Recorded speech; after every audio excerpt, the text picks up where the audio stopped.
My name is Rose Watson, and I've been married for a decade, living separately from my mother-in-law, who resides far away. Recently, I learned that she's retired and suffering from a debilitating backache, preventing her from working. Consequently, my husband has been diligently sending her money each month. "Hey, make sure to transfer this month's money to Mom," he asked. I assured him, "Sure, no problem. I won't forget, even if I forget everything else." "Thanks, that helps a lot. I appreciate it." My husband visits his mother at least once a month, assisting her with tasks she can no longer manage. However, on one occasion, he returned from her place agitated, suddenly accusing me. "What the hell have you done?" Perplexed by his sudden anger, I stared blankly as he continued accusing me. "All this time, I've been struggling to send her money, and you didn't care about my feelings. I told you to transfer $11,000 every month." "I did transfer it," I insisted. "I'm telling you it's not been transferred. Do you have any idea how hard it is to send that $11,000? He exclaimed. "I understand. I've had to take part-time jobs and scrape for money just for that," he retorted. "Knowing all that, why didn't you send it?" I defended. "I did send it. Why are you saying this?" "Just calm down a bit," I urged. "How can I be calm when Mom is troubled because she doesn't get the money from me and has even started doing piecework?" He explained, "But I definitely did send it." "Are you saying my mom is lying?" I questioned. "Then there's no way my mom would lie to me. You can't just make an assumption and then get mad when it's not true. I don't even know why this is happening. I've been sending her the money you give me every month. Then why is she doing piecework?" He insisted. "She's in pain lifting heavy boxes." "I don't know about that. I haven't seen it. You never go to my family home." "I go every month, but you never come with me." "You just don't care about my mom," he accused. "That's not true. There's no need for me to go every month, and it's so far away. I don't want to waste my only day off," I defended. "Waste your day off? It's visiting family. How can that be a waste?" He argued. "Well, that's your family. You wouldn't think twice about it, but you don't go to my family's house, do you?" I responded. "Of course not. You married into my family, but I didn't marry into yours. You shouldn't say things like that. It only causes trouble," he countered. "You're the one causing trouble," I muttered to myself, wondering if he even realized what he was saying. Frustrated, I tried to escape to the kitchen, but he followed me, still angry. "I'm not running away. I just want you to calm down. Maybe we should have a coffee and talk this through," I suggested. "I don't need that. Give me back all the money I've been giving you to send to my mom," he demanded. "Why are you saying that? I'm your wife of 10 years. I've never lied to you. You should just believe me when I say I've sent it," I pleaded. "I bet you've been spending my money. What do you buy? Where's the $1,000 going every month?" he accused. "If I had bought something, there'd be new things in the house, right? But there aren't. If it were clothes, there'd be new clothes, but there aren't. I haven't bought a single piece of jewelry since we got married. I don't understand why you're accusing me," I defended.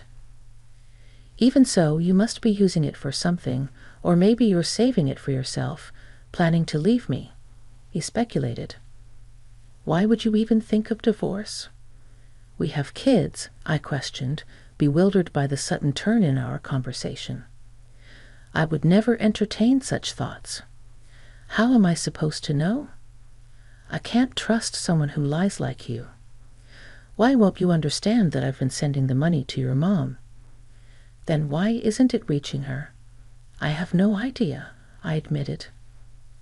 "Could you be sending it to the wrong place?" "No way." I have your mom's bank account number registered with the bank.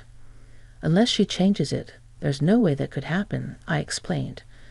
Then the only thing I can think of is that you're stealing it. Stealing? Yeah, that's right. You're stealing my money, not sending it to my mom. That's it. I want a divorce. I can't be with a thief like you. Let's get divorced. It's clear you've been stealing the $1,000 meant for my mom every month, he insisted. Hold on. Why does it have to come to this? What about our kids? I don't care about the kids. I don't need a wife who makes my mom suffer. No matter how much I tried to have a rational conversation, my husband just couldn't stay calm. And to say he didn't care about our kids. I've been desperately trying to make him believe me, but it's been hours of getting nowhere. Then there's nothing else to be done. After 10 years together, thinking this, I quietly responded to his demand for divorce. All right, divorce it is. Kicked out by my husband, I left the house with our child. Make sure you file the divorce papers. Conveniently, he had already prepared the divorce papers, as if he knew this would happen. I never thought I'd have to sign something like this, but now there was no other choice. I left the house, went straight to the office to file the papers, and decided to stay at my parents' house for now. My child was shocked by the sudden turn of events, but all I could do was reassure them with empty words. It's going to be okay. Then, after settling down in a new place, I got a call from my ex-husband, Mark. Something weird is happening. Out of the blue, Mark started talking as if we were still married. What do you want with me? A stranger now? I know we're strangers. You call me suddenly, don't even ask about your child, and say something weird is happening. You sound much weirder, you know. Well, here's the thing. I've been sending the money to my mom myself, but she says it's not being transferred. Maybe you're not transferring it. That's impossible. I did it myself. I don't know about that. Maybe you're doing it unconsciously, or perhaps you only dreamed you did it. Don't compare me with you. Then don't call me. I'm not free to deal with this. You're working as usual, so you're free. How much more will he belittle me? He must think I'm just sitting around doing nothing. My bank statement shows I sent the money. The money's been withdrawn, but my mom says she didn't receive it. What do you think that means? Maybe you sent it to the wrong person. Then where did I send it? I don't know. Maybe you're giving it to some other woman. That's ridiculous. To me, it's ridiculous to even have this conversation, but Mark doesn't seem to think so. Anyway, I have nothing to do with it. Wait, that's too cold.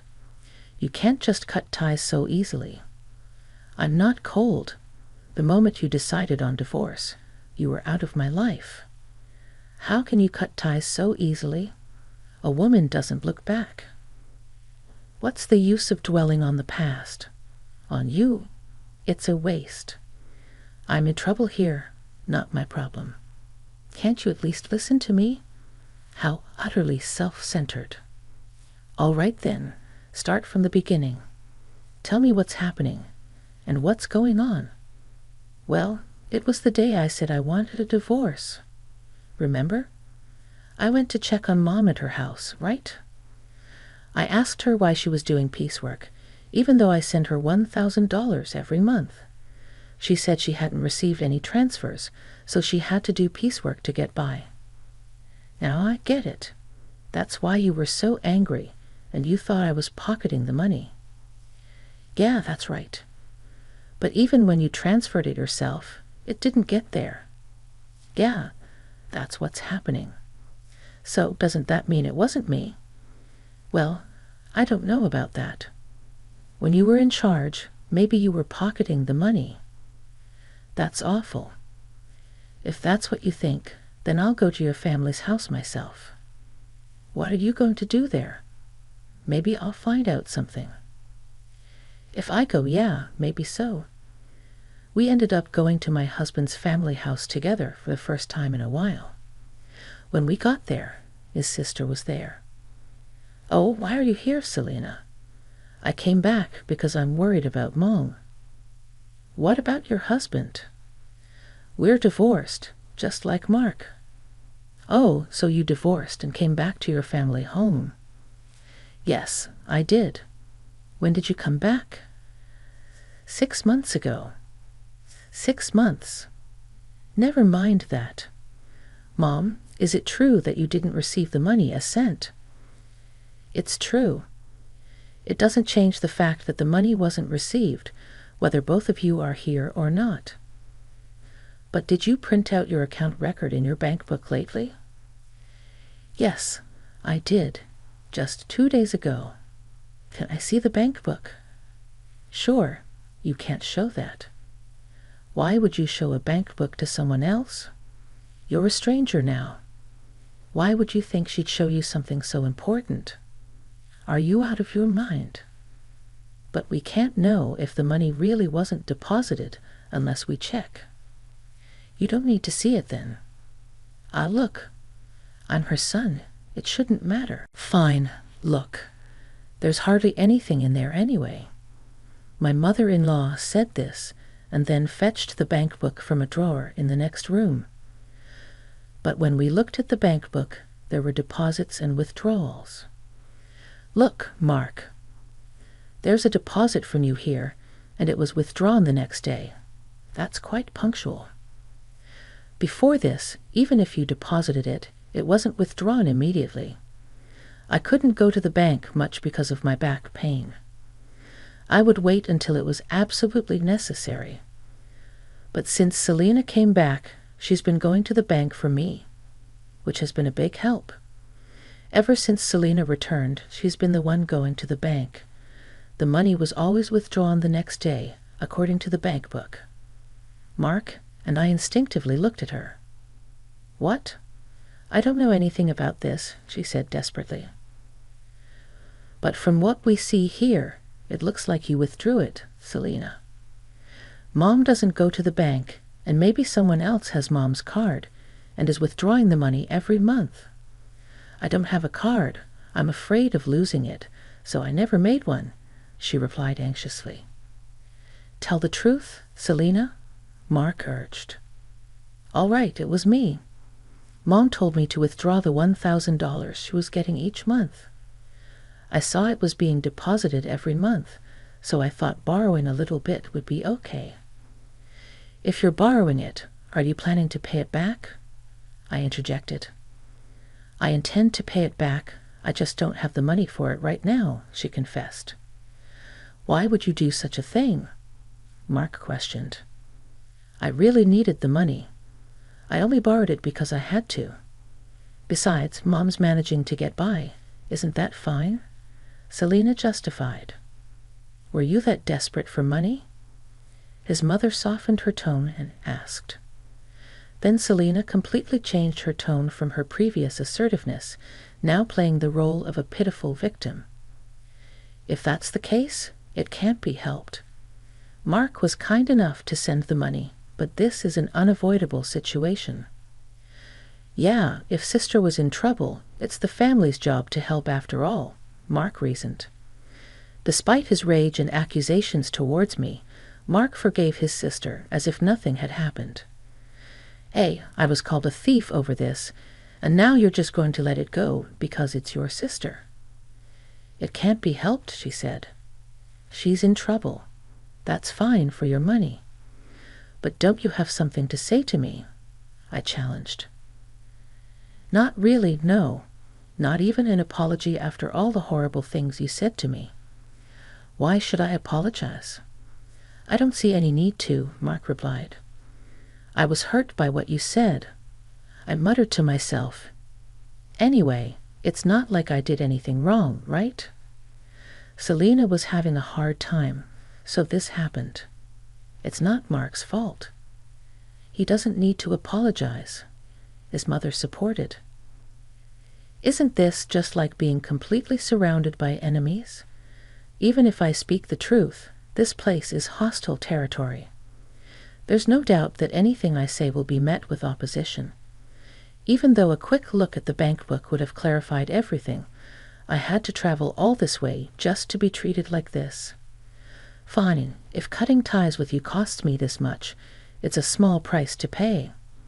I'm leaving. Drive me to the station, I demanded. Why do I have to take you? We're divorced, remember? I don't have to do anything for you, a stranger, Mark retorted. Because I came all this way for you. You asked me for help, I argued. Did I? I don't remember asking you to come. I just wanted some advice. You came here on your own. You can leave on your own too, Mark snapped. That's right. You're not a couple anymore. Why should he take you? It makes sense for a husband, but not for a stranger, his mother added. No thank you or sorry for solving the issue. After spending 10 years with such a man, it felt like such a waste of time. Fine, I'll take a taxi. I don't need you, I declared, frustrated. I called the taxi and somehow managed to get home. As I arrived home, tears of frustration streamed down my face, and I swore never to listen to that man again. However, after a while, my husband called me. Maybe he had changed his mind and was about to apologize for what happened. Perhaps he explained that he had to act that way in front of his sister and mother. But my expectations were shattered. Can you lend me some money? He asked abruptly. Shouldn't you say something to me first? Oh, long time no see, I replied. That's not what I mean. You're being troublesome, you know. It's not normal to ask for money without even apologizing first, he insisted. That's not true. We were a married couple after all. You could say we were united by fate. That's not the case anymore. The day we split up, our united fate dissolved. I still think we're united by fate, though. He keeps saying whatever he wants. So lend me some money, will you? Why? The truth is I found out Selena has a huge debt. Wait, it's been quite a while since that day. Didn't you ask her what she spent the money on? I couldn't ask her that. It would have been too pitiful. Money is a delicate subject. Maybe her ex-husband had something to do with it, or there might be some other reason. Sure, there must be some reason. But you should have asked about it for the future, right? I trusted her because we're family, and yet there was no trust for me at all. Well, I've known Selena way longer than I've known you. Yeah, since we were born. That's why I trusted her. I thought everything would be fine. But in the end, it wasn't fine. So, what happened? It turns out she had a huge debt, and the $1,000 a month wasn't enough. How much does she need then? She wants to repay it all at once. It's true that paying it off in one go would save on interest, but I don't have that kind of savings. So why did you contact me? Because you said you had a good amount of savings when we were in the car going to your parents' house. I remember. I was insulted by him saying I must be struggling without money since our divorce, and that I would have stolen the money if he continued to ask me to make the transfers. Angered by his belittling words and the assumption that I couldn't survive on a part-time job, I ended up revealing that I was trading stocks and making a good profit. But would that lead to an ex-wife being asked for a loan? Selena says she's in debt for $30 million. $30 million? Yes, so please lend me the money. It's okay, right? First, why does she have such a huge debt? I was curious too, so I asked her. It turns out most of it was from shopping, and it's all brand items.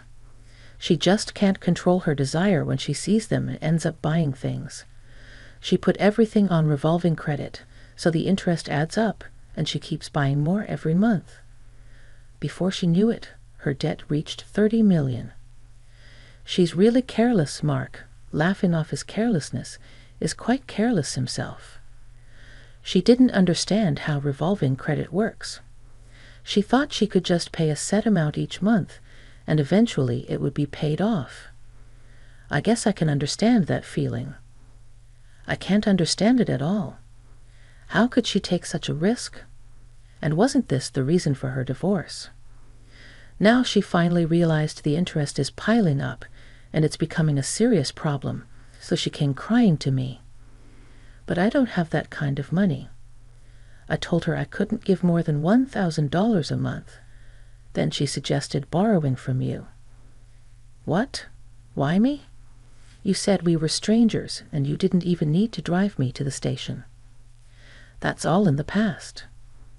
The past should be washed away like water under the bridge. What a selfish and convenient way of thinking. Would anyone accept that? So you could afford to lend it, right? Well, yes, I do have that much in savings. Then lend it to me. I just made a lot of money with stocks recently. So you win some, you lose some with stocks, right? Yeah, that makes sense. But didn't you say stocks were like gambling? Isn't it gambling? You always ridicule me for playing the stock market, calling it a gamble. Did I? When you wanted a divorce, you hurried to separate because you said having a wife who gambles on stocks would lead to trouble. I said that when I didn't know how much you had saved. So that's why you asked me how much I had that time. You ridiculed me, but then I mentioned I had savings. Well, yeah, I didn't expect you to have that much, but I'm glad I inquired. But even at that stage, you still dismissed it as gambling.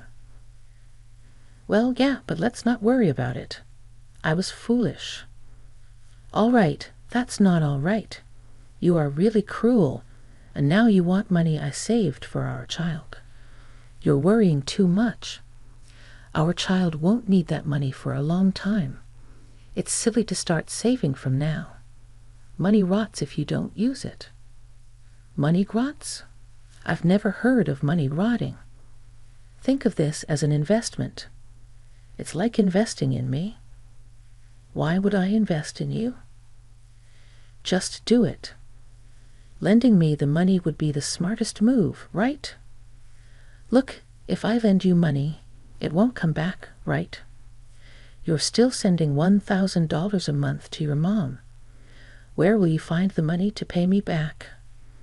All right, I'll pay back $1,000 a month. Are you crazy? How many years do you think it will take to repay it that way? Don't say that.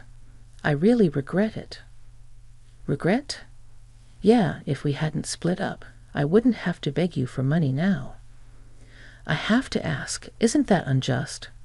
So you're just after my money? No, it's not like that. We don't have love, but we can rely on each other. It feels like I'm only being relied upon. You're so rigid. Thinking like that won't make you happy. We could even remarry. I didn't mind our marriage that much. Wow, I do mind. I don't want to be with someone who can't apologize. Fine, I apologize. Sorry. Is that good enough? What are you apologizing for? Explain in 400 characters or less what you did wrong. Ah, I just apologized because you said so. Pathetic. Don't ever call me again. Why? I apologized. So will you remarry me or help me? My sister is suffering. Shut up. Go to hell. Saying so, I forcefully ended the call and blocked his number. Later, I heard from mutual friends that Mark, despite saying it was impossible, couldn't refuse Selena. Being not only constantly nagged by Selena, but also persuaded by his mother to help, consequently, he ended up borrowing money from a consumer finance company to repay her debt in full. Everything was settled, assuming Selena would work and gradually repay the debt. They thought so. However, far from working, she resumed her shopping habits. Despite having suffered before, she again made purchases on revolving credit. This burden eventually fell directly upon Mark to handle. When they confronted her about why things turned out this way, she reportedly said, "I never intended to buy anything.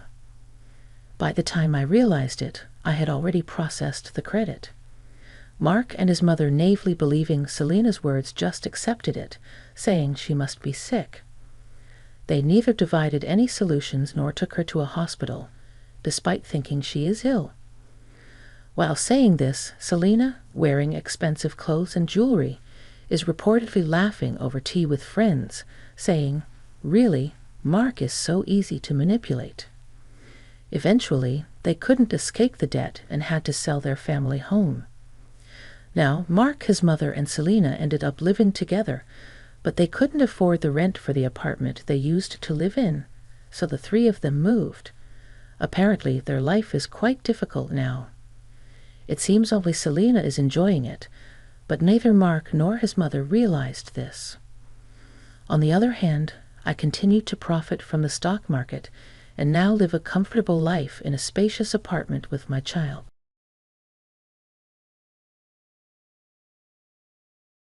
Hi, everyone. I'm Christina William, a 32-year-old marketing executive juggling a career, motherhood, and the ongoing challenge of trying to win over my mother-in-law, Pamela. Spoiler alert, it's not going great. My daughter, Maria, just turned 5, and she's the absolute light of my life. You'd think that a successful career and a beautiful, happy child would count for something. But to Pamela, it's as though I'm failing some invisible test. Michael could have married someone who prioritized family over work, she declared during our last Sunday dinner, jabbing at the roast I'd spent hours perfecting. Michael, my peacekeeping husband, quickly jumped in, "Mom, Christina works hard for our family." And yet, he always found a way to change the subject, leaving me to absorb Pamela's icy glare while Rebecca, my sister-in-law, nodded enthusiastically beside her, as if auditioning for a role as Pamela's shadow. "Christina's doing a wonderful job balancing everything," my father-in-law, Thomas, said in my defense. Bless him, he's the lone voice of support in this family minefield. It wasn't just the dinners. It was the constant microaggressions. Take last month's family gathering. Rebecca hovered by the table I had meticulously set up and announced with a sugary smile, "Oh, Christina, your setup is interesting. Let me fix it the way Mom prefers." She didn't even wait for a response before rearranging everything. But Thomas intervened, his voice steady. "Actually, I asked Christina to do it this way. It reminds me of how my mother used to do it." The look on Rebecca's face, priceless. Yet, she didn't stop there. Later, she suggested, "Mom's just traditional Christina. Maybe if you did things her way, you'd get along better." I kept my tone calm. "Thanks, Rebecca, but we all have our own ways of showing love to family."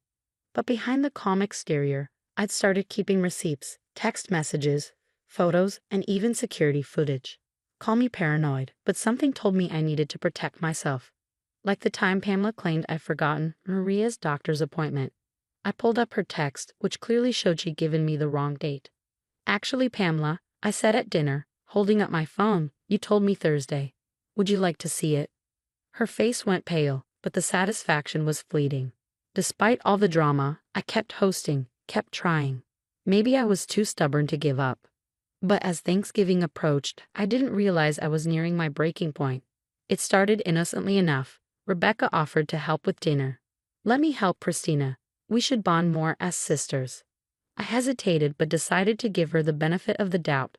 "Sure, Rebecca. You can handle the sides while I finish the turkey." While I ran upstairs to help Maria find her stuffed rabbit, Rebecca stayed behind in the kitchen. When I returned, everything seemed fine. But during dinner, chaos erupted. Pamela spat out her green bean casserole dramatically. "Are you trying to poison us?" she gasped. Uncle Jim choked on the potatoes, guzzling water. "I can't believe this," Pamela announced. "My son married a complete failure." Mortified, I couldn't figure out what had gone wrong. I had tasted everything. It was perfect. Later that night, I checked the kitchen security footage. What I saw floored me. Rebecca, dumping heaping spoonfuls of salt into every dish while I was upstairs. But the craziest part, my friend Lisa had been video chatting with her mom while helping me prep earlier. The next day, she sent me her recording. In the background, clear as day, Rebecca was caught sabotaging the food. It didn't end there. At work the following week, I uncovered discrepancies in a new client's accounts. Rebecca's company. Thousands of dollars were unaccounted for, and guess who managed those accounts? To top it off, my cousin Amy called. Christina, you need to hear this. Aunt Pamela's been telling everyone. The weight of years of betrayal and manipulation came crashing down on me as I sat at my desk, staring at the evidence in front of me. My blood boiled as I pieced it all together. The lies, the deceit, the games Pamela and Rebecca had been playing with our entire family. This wasn't just about a ruined Thanksgiving dinner. It was a tangled web of destruction that had festered for years. She's been spreading lies about all of us, Amy had said earlier on the phone, her voice trembling. Grandma thinks Uncle Steve has a gambling problem because of Pamela. Steve's wife is convinced he's cheating. And Rebecca? She's been enabling all of it. Christina, how long has this been going on? Years, I replied, the fury building. It was also clear now. Every snide comment, every rumor, every wedge driven between us. It all led back to them. I stared at my laptop, the security footage playing on one screen, the incriminating company accounts open on another.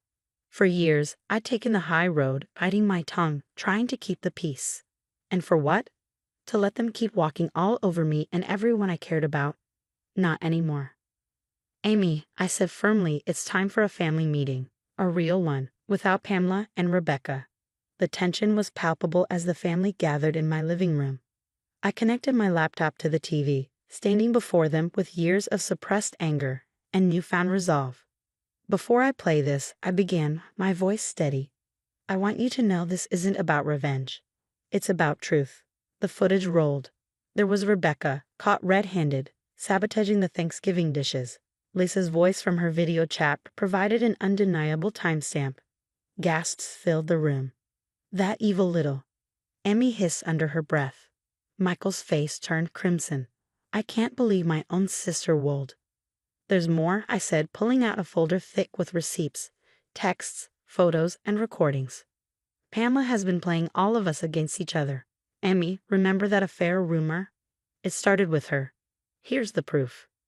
Thomas, my father-in-law, stood up, his hands trembling. All these years, I've been supporting them, defending them. Did you know Pamela gambled away her entire inheritance? She's been living off my retirement savings, claiming it was invested in real estate. Dad, Michael began, his voice breaking. No, son, it's time you knew the truth.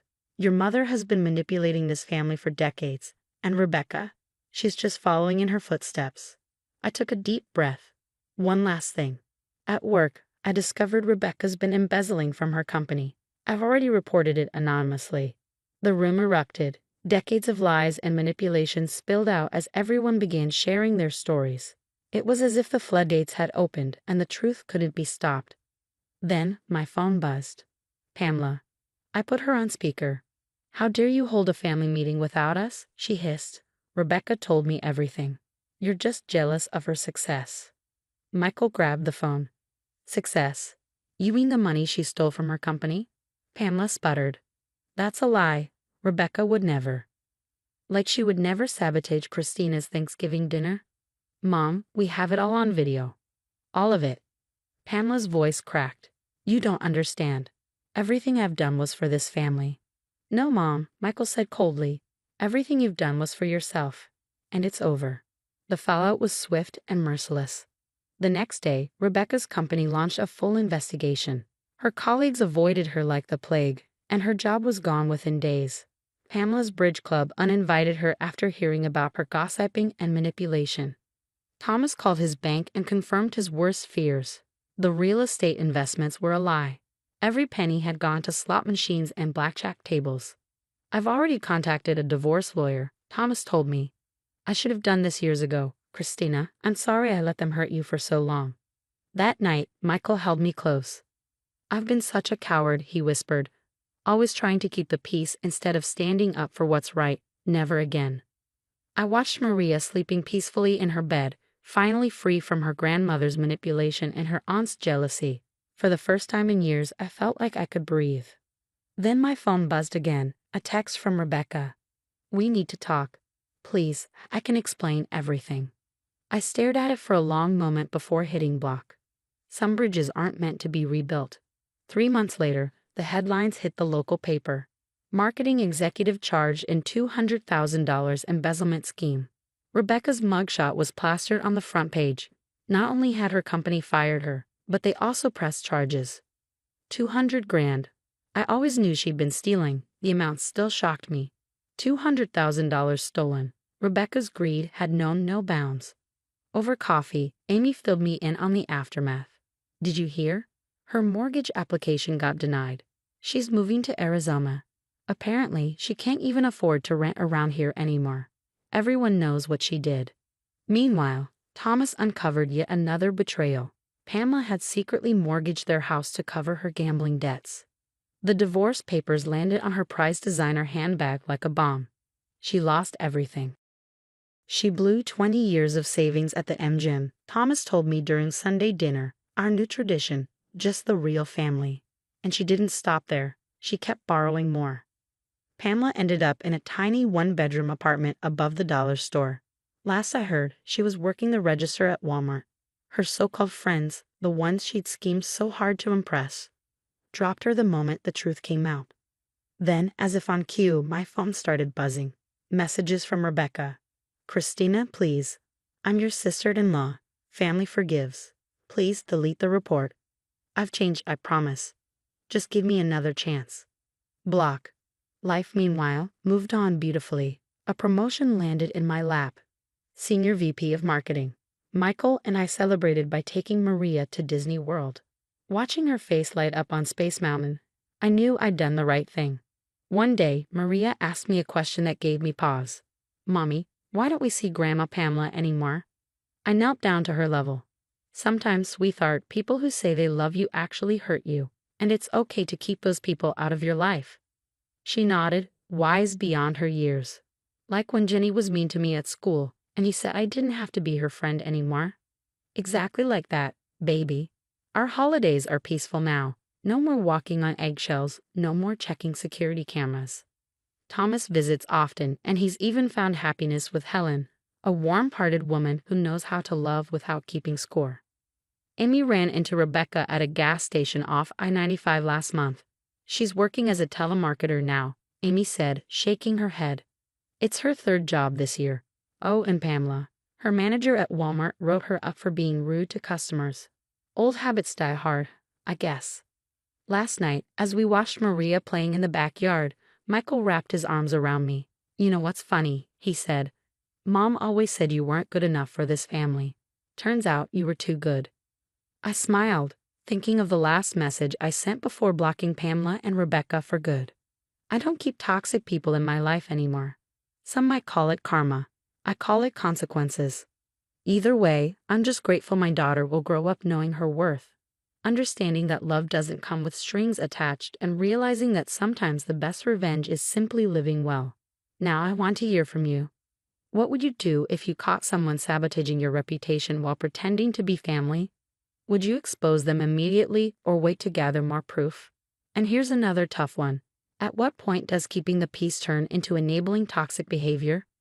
Drop your thoughts in the comments below. I respond to every comment and love hearing your stories. And don't forget to hit that subscribe button and turn on notifications for more real-life tales about overcoming toxicity and coming out stronger. Trust me, you won't want to miss what's coming next. Remember, the greatest act of self-love is knowing when to walk away.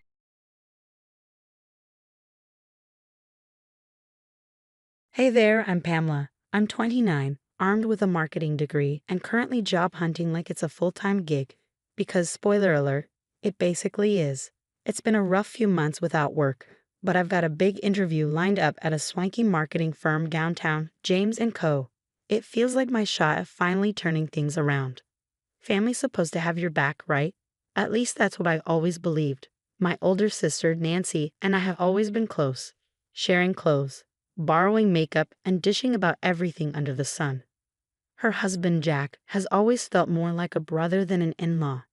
Last night, we were all gathered around the dinner table at my parents' house, enjoying Mom's lasagna, her masterpiece. I couldn't keep it to myself any longer. Guys, I've got news, I blurted, practically bouncing in my seat. What is it, sweetie? Mom asked, her fore covering midair.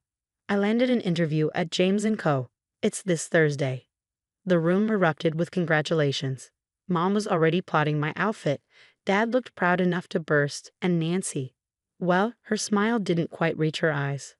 That's great, Pam, she said, squeezing my hand. You'll knock them dead. But something in her tone felt off, like a faint crack in her usual enthusiasm. As the night went on, little things started to stick out. Jack was quieter than usual, pushing his food around his plate.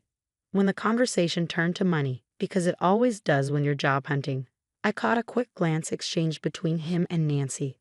Worry? Guilt? Frustration? I couldn't pin it down, but it lingered. Later that night, sprawled out on my bed, I spilled everything to my best friend, Zoe. Zoe, this could be it. The job, the salary, the fresh start. Okay, maybe not the corner office right away, but you get me. She laughed on the other end. Girl, you've got this in the bag. Just breathe, okay. I know, I said, rolling my eyes even though she couldn't see. It's just, Nancy was acting weird. And Jack, he looked like someone stole his lunch money. Maybe they're stressed about their own stuff, Zoe suggested. Don't let it throw you off. This is your moment, Pam. You're right, I said, brushing away the nagging feeling. Enough about that. Help me pick out an outfit. Thursday morning came faster than I expected. I woke up before my alarm, excitement and nerves tangled in my stomach. I went through my prep ritual, hair perfect, outfit on point, resume triple-checked. I grabbed a to-go coffee and headed out, feeling invincible. The drive downtown was a blur of pep talks and deep breaths. When I arrived at the sleek James & Co. building, I felt a rush of confidence. You've got this, I whispered, smoothing my blazer one last time. Inside, I was greeted by a sharply dressed woman in her 40s. Her smile was polite, but her eyes didn't match the warmth of her words. Red flag number 1. Miss Carter, please have a seat, she said, gesturing toward the chair across from her. Thank you, I said, trying to sound calm. We have some concerns to address before we begin, she said, sliding a folder onto the desk. My stomach dropped. Concerns. We received an anonymous email this morning with some troubling information about you. Her voice was crisp, her tone all business. Can you explain your criminal record? I blinked, completely blindsided. I'm sorry, what? Your criminal record, she repeated, her expression hardening. And while we're at it, perhaps you'd like to address the substance abuse allegations outlined here. My breath caught in my throat. There must be some mistake, I stammered, my heart pounding. I don't have a criminal record, and I certainly don't have any substance abuse issues. She didn't look convinced. Miss Carter, we take these claims very seriously. If you're not going to be honest with us. I am being honest. I interrupted, my voice rising in panic. There's been some kind of mistake. Please, can I see this email? The interviewer shook her head, her expression unchanged. I'm afraid that's confidential.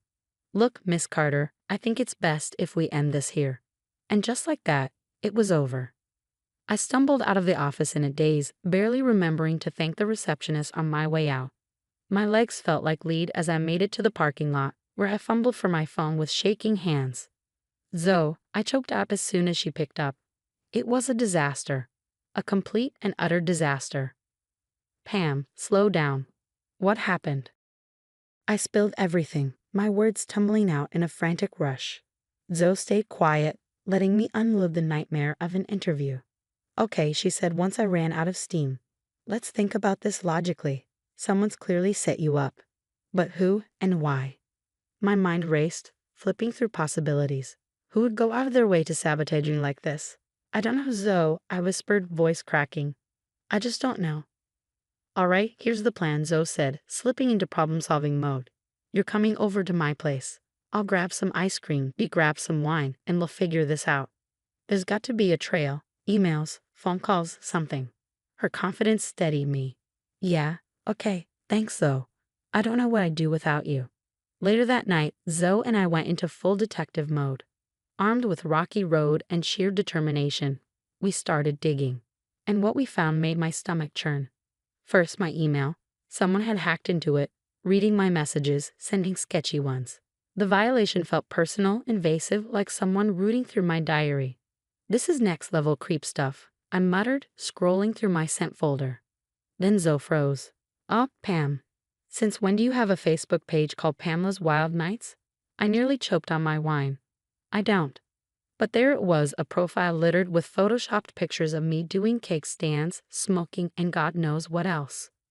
The final blow? We discovered someone had made anonymous calls to James and Co., spinning scandalous stories that would make a tabloid blush. This is insane, I whispered, my head spinning. Who'd go to all this trouble? The answer hit me like a freight train. No, it couldn't be. But the more I thought about it, the more it clicked. Nancy's weird behavior at dinner, her hollow congratulations, Jack's unease. The next day, I confronted her. Nancy, I said, forcing my voice to stay steady. Did you have anything to do with sabotaging my interview? Her eyes widened. What? Pam, how could you even think that? Her voice hit that high-pitched note it always did when she was lying. The same one she used in high school when she denied stealing my favorite lip gloss. I wasn't buying it, but I needed proof. Enter Ryan, my tech-savvy cousin. Leave it to me, he said, cracking his knuckles like a hacker in a spy movie. 2 days later, Ryan called me over. You're not going to like this, Pam. He showed me the digital breadcrumbs, emails, fake profiles, and anonymous calls, all leading back to Nancy's devices. But why? I asked, my voice barely a whisper. Ryan shrugged, looking grim. That's something you'll have to ask her. Later that night, I got my answer. Jack's raised voice carried through the phone as I passed their living room window. Words like payments and deadlines caught my ear. It hit me all at once. Jack had a gambling problem. They were drowning in debt. Suddenly, Nancy's actions made a twisted kind of sense. She wasn't just jealous or spiteful. She was desperate. If I got the job, my success would only highlight their struggles. And in her fear, she'd chosen to sabotage me. I felt sick. My own sister, the person I'd shared everything with, had betrayed me to protect her own crumbling life. What are you going to do? Ryan asked when I told him. I took a deep breath, anger and determination mixing in my chest. I'm going to confront her. And this time, she's not going to squirm out of it. As I drove to Nancy's house, my thoughts raced. How could she do this? Could we ever move past it? One thing was certain, nothing would ever be the same again. I was done being a victim. It was time to take control of my life, my future, and my narrative. No one, not even my own sister, was going to stand in my way anymore. When I stormed into Nancy's house, my blood was boiling. She sat there, trying to act calm and innocent, but I wasn't buying it. Cut the crap, Nancy, I snapped, slamming the folder of evidence onto her coffee table. I know what you did. Her face went pale. Liv, I don't know what you're talking about. Save it. I interrupted, pointing to the damning documents Ryan had uncovered. The hacked emails, the fake profiles, the anonymous calls to James and company. It was all you, explained Ness. Nancy's eyes darted around, desperate for an escape. That's when Jack walked into the room, his brow furrowed in confusion. What's going on? He asked, looking between us. I turned to him, my voice trembling with fury. Your wife sabotaged my job interview. She's been actively trying to ruin my life. Jack's jaw dropped, and he looked at Nancy, who was now on the verge of tears. Is this true? And just like that, the dam broke. Nancy started sobbing, her words tumbling out in broken gasps. I'm sorry. We're in so much trouble, Jack. The debts, the gambling. I couldn't stand the thought of Liv being successful while we're falling apart. Jack's face hardened, his shock giving way to anger. So you tried to drag her down with us? Nancy, what the hell? I stood there, shaking with a mix of rage and heartbreak. Seeing her breakdown was like watching a slow-motion car crash. Horrifying, but impossible to look away from. I trusted you, I said, my voice barely above a whisper. You're my sister. How could you do this to me? Nancy reached out to me, tears streaming down her face. Liv, please, I wasn't thinking straight. We can fix this, right? I stepped back, shaking my head. No, Nancy, we can't. I turned to Jack, my tone softer but firm. You both need help. I'll help you find a support group for the gambling, Jack. But after that, I'm out. I'm done. The next few days passed in a blur of emotions. I reached out to James and company, explaining the situation with as much honesty and professionalism as I could. To my surprise, they were understanding. We were impressed by how you've handled this, the HR manager said. We'd like to offer you another interview. 6 months later, my life looks completely different. I'm thriving at James and Company, working on exciting campaigns that make me love what I do.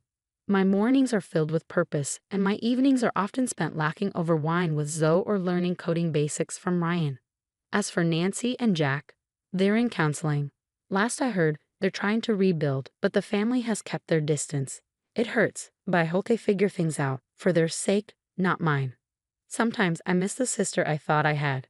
The one who braided my hair before school dances, who held me when I cried over my first heartbreak. But then I remember what she did, and I know I made the right choice. This ordeal has taught me the importance of surrounding myself with people who lift me up, not drag me down.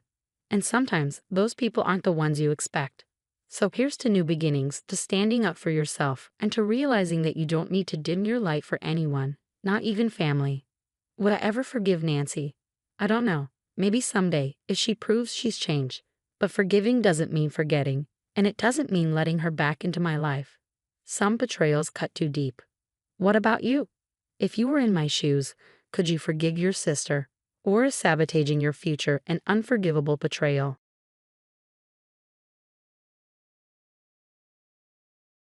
Hi everyone, I'm Lisa Mitchell, and today I want to share how I dealt with toxic people in my life. Buckle up, this one's a wild ride. You really hit the jackpot with Jack, Lisa. Those were my sister Amanda's words at my wedding, just 7 months ago.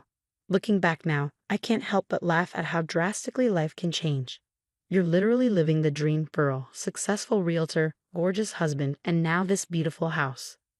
Rachel, my best friend from college, gushed as she helped me unpack in our new home. I'd met Jack at a tech conference where I was networking for real estate clients. He was giving a presentation about software development, and I was instantly drawn to his confidence and warm smile. 2 perfect years of dating followed, romantic dinners, weekend getaways, and endless talks about the future. Oh, darling, I've always wanted a daughter. Jack's past girlfriends were never good enough, but you're just perfect. That was Patricia, my mother-in-law, the first time we met.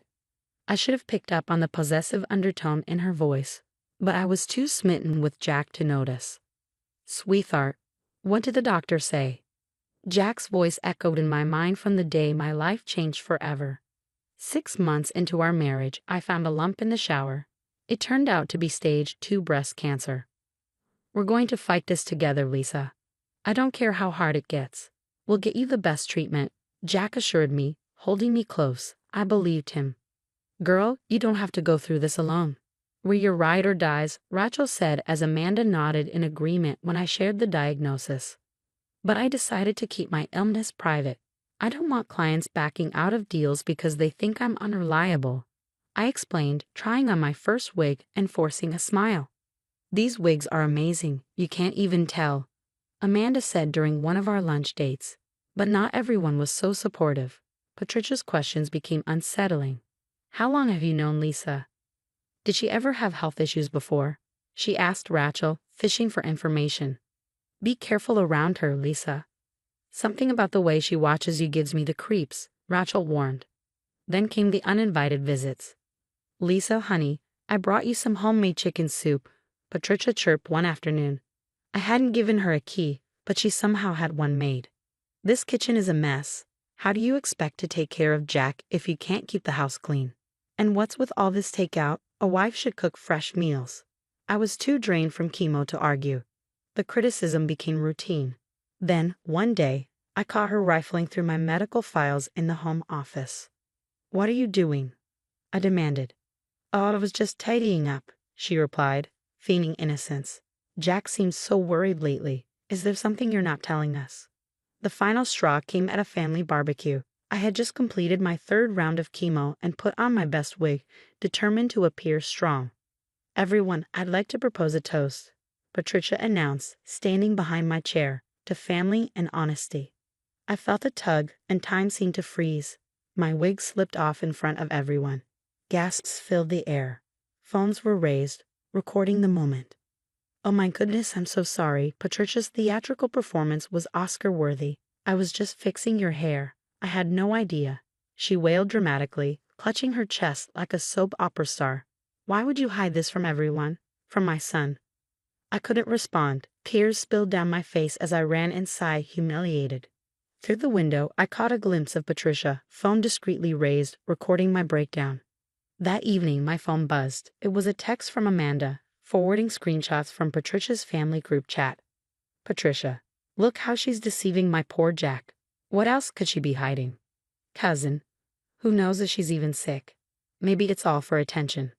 Patricia, did you see her run away? So dramatic. Jack deserves better than a lying wife. Cousin, remember Jessica from college? She's still single. Patricia, thanks for filming it, Pat. Can't believe she fooled us all this time.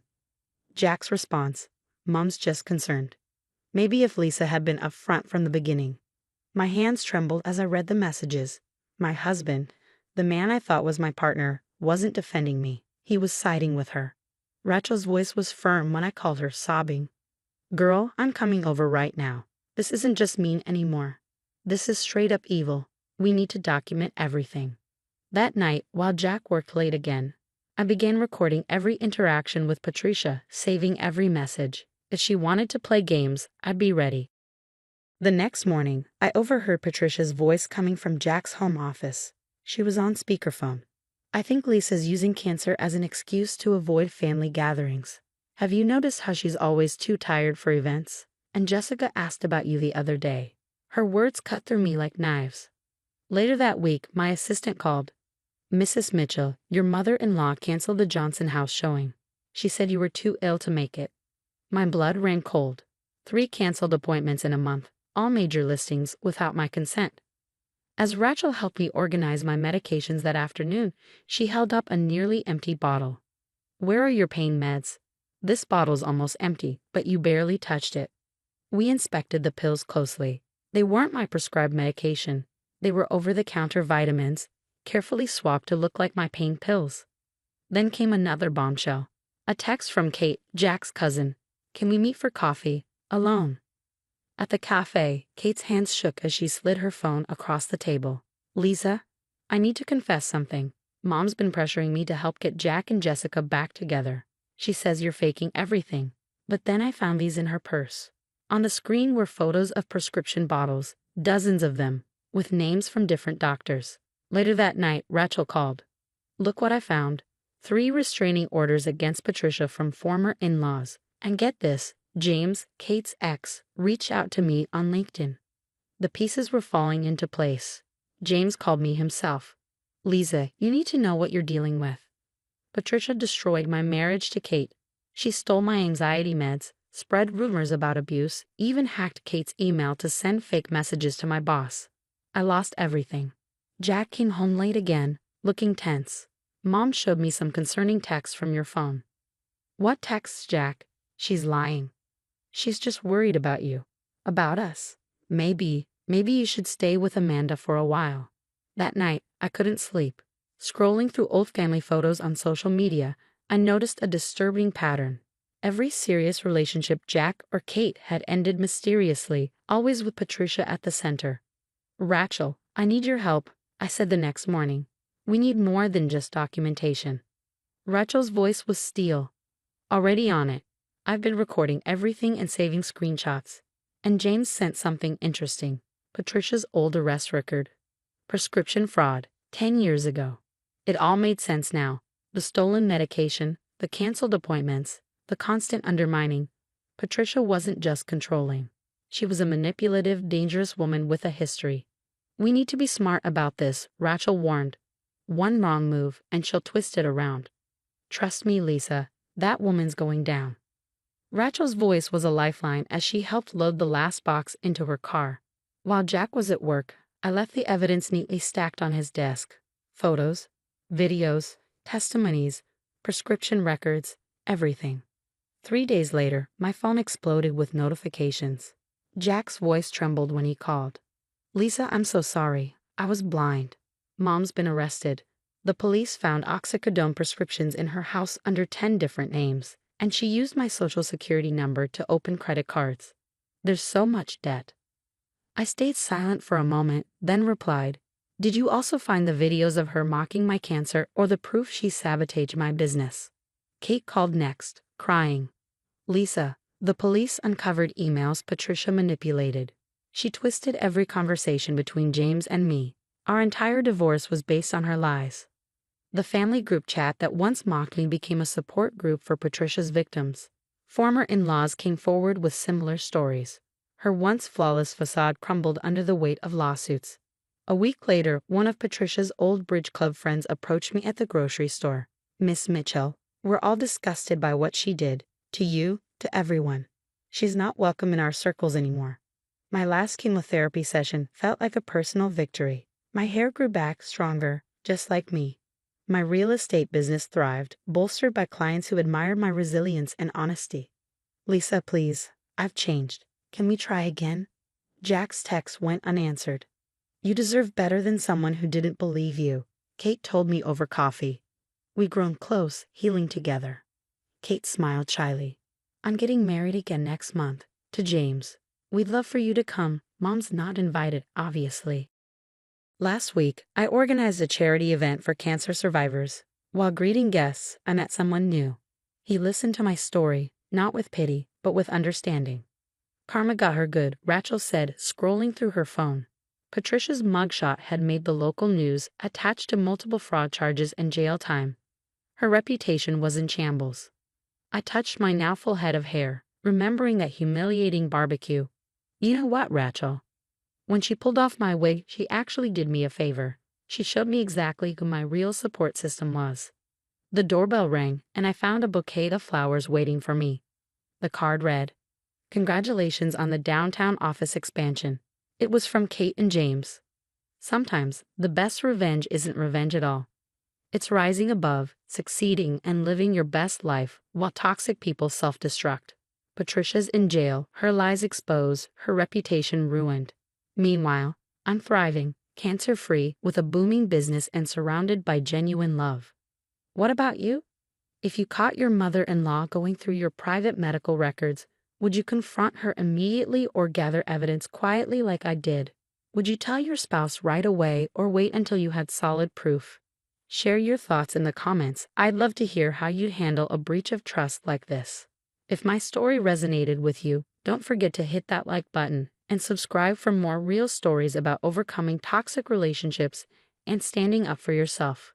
Remember, your health battles are your story to tell. No one has the right to expose them before you're ready.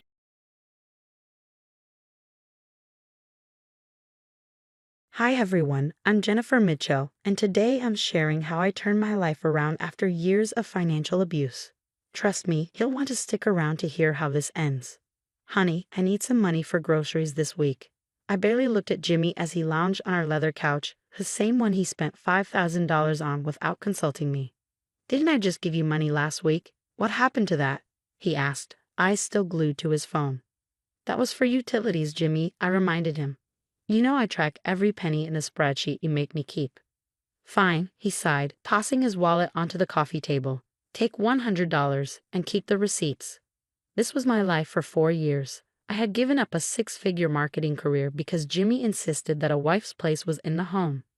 Funny how managing the home meant groveling for necessities while he spent lavishly on golf clubs and business dinners.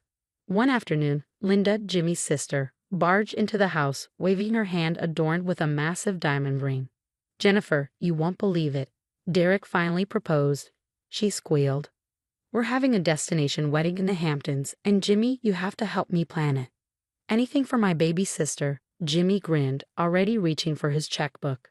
I sat silently, wearing the same jeans I'd had for 2 years, remembering how Jimmy lectured me about wasting money when I asked for new work clothes. Later, at Emma's boutique, a rare refuge, I vented. "Emma, this is insane. I used to lead marketing campaigns. Now I need permission to buy shampoo." "You don't need to live like this, Jennifer," Emma said, her voice low. "It's financial abuse." "But he controls everything," I whispered. "I don't even have access to my old savings." At one of Jimmy's company events, Mark, his business partner, pulled me aside. "Mrs. Mitchell," he began hesitantly, "I hate seeing how he treats you. The way he handles the finances, it's not right." "What do you mean?" I pressed. Mark shook his head. "Just keep your eyes open." A week later, at dinner with Jimmy's family, his father leaned in. "Sweetheart, you remind me of Jimmy's mother. She gave up everything for this family. That's just how things are done." Jimmy beamed. "Dad, Jennifer doesn't need to work. I provide everything she needs." Speaking of providing, Linda chimed in, "Jimmy, I need help with the wedding vendors. The budget's around $100,000. "Of course, anything for my sister's perfect day," Jimmy said, flashing his new Rolex. My hands trembled as I gripped my water glass. I thought about how I had returned a $25 book last week because Jimmy deemed it non-essential. But they had no idea what was coming. The breaking point came during another argument about money. "You need to look presentable for my sister's wedding," Jimmy said, scrolling through wedding plans on his phone. "I was thinking of buying a dress from Emma's boutique. It's just $50. Jimmy's head snapped up. $50? For a dress? Are you insane? It's a $100,000 wedding, Jimmy. I can't wear the same dress I've worn to every event for 2 years. He sneered. "You're always after my money. You're nothing but a gold digger." "A gold digger? I gave up my career for you. I asked permission to buy toothpaste while you're throwing thousands at Linda's wedding." "That's different. She's family. You're just." He stopped himself, but the damage was done. A few days later, Emma dropped a bombshell. "Jennifer, something doesn't add up. Jimmy claims he can't afford a $50 dress. But I just heard he bought a $155,000 watch." "What?" I gasped. "There's more," she added. "Remember that big marketing campaign his company did? The budget was triple what he told you. At Linda's engagement party, Mark cornered me, drunk on Martinez. You know what's funny?" He slurred. "Jimmy axe broke around you. Mark cornered me by the bar, his breath heavy with alcohol. Jimmy axe broke around you," he slurred. "But he's got more money than God. Those accounts in the Caymans, genius tax move." My pulse quickened. "What accounts?" Mark's eyes widened as the weight of his slip registered. Without another word, he stumbled away, leaving me frozen, clutching a truth I hadn't been meant to hear. That night, with Jimmy in the shower, I sat at his laptop, the device he'd forbidden me from touching. His password? Still Linda's birthday. Typical. What I uncovered made my blood turn to ice. Offshore accounts, hidden investments, falsified tax documents. The man who nitpicked my grocery receipts was hoarding millions. "Jennifer?" Jimmy's voice boomed from behind me. I slammed the laptop shut, heart racing. "I was just checking the weather," I lied, forcing a smile. The next morning, divorce papers arrived. The reason? Financial irresponsibility and excessive spending. The irony would have been laughable if it wasn't so enraging. "I'm divorcing her because she's bleeding me dry," I overheard Jimmy telling Robert. Constant demands for money, emotional blackmail. I sat in my car, gripping the steering wheel. Jimmy thought he destroyed me, but he just made his biggest mistake. He left me with nothing to lose. "Look who I brought," Emma said, ushering a sharply dressed man into her boutique's back office. "This is my brother, David Heun. He's a forensic accountant." David scanned the documents I'd secretly photographed. "Your husband's not just hiding money, he's stealing it. These transactions. Classic embezzlement." Tears welled in my eyes, but I saved the real dramatics for Jimmy. "Please," I begged that evening, "can we talk about the divorce? I know I've been demanding." Jimmy smirked, convinced he'd won. "At least you're finally admitting it." At Linda's wedding dress fitting, she gloated. "It's about time Jimmy got rid of you. You never deserved him." "You're right, Linda. I was so foolish," I sniffled, mentally cataloging every expense she mentioned for David's investigation.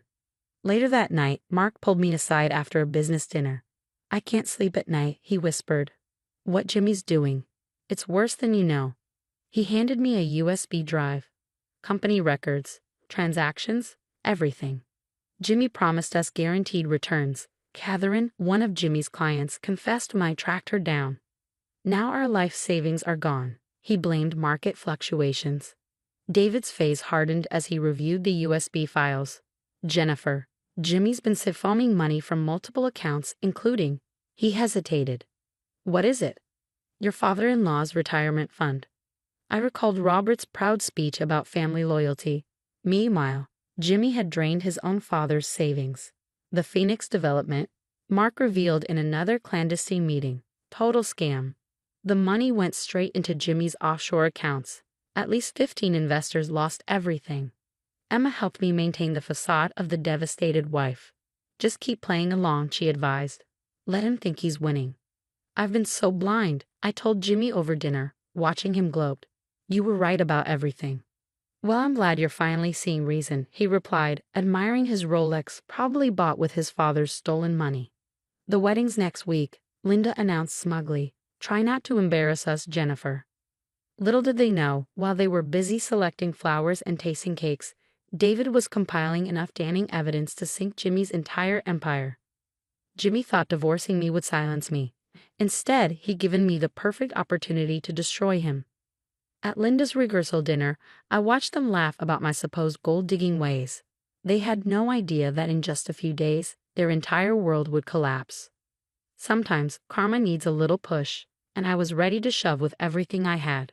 I now pronounce you husband and wife. The priest had barely finished when chaos erupted. FBI agents stormed into the pristine ceremony, their badges flashing under the afternoon sun. Jimmy Mitchell, we have a warrant for your arrest on charges of tax evasion and financial fraud. Linda's perfect Hamptons wedding unraveled in seconds. This must be a mistake, she shrieked, her white dress swishing as she stepped in front of the agents, arms outstretched. What's happening? Robert demanded, his face pale as he clutched his phone. Jimmy, why is my retirement account showing a zero balance? Mark stepped forward, his voice steady yet cold. The company's internal audit revealed significant discrepancies. Mr. Mitchell has been embezzling funds for years. All eyes turned to Jimmy, who was already in handcuffs, his gaze locked on me, furious. You did this, he hissed. You vindictive. Actually, his lawyer interjected during the arraignment days later. The initial tip came from multiple sources, including your own business partners. Within weeks, Jimmy's empire crumbled. The headlines were everywhere. Local business mogul indicted in multi-million-dollar fraud scheme. I can't believe you lived in my house while planning this, Linda spat at me during one of the court proceedings. Like you lived in your brother's house while he stole your father's retirement? I shot back. Robert hadn't spoken to Jimmy since discovering his empty accounts. I defended you, he told him, his voice heavy with regret.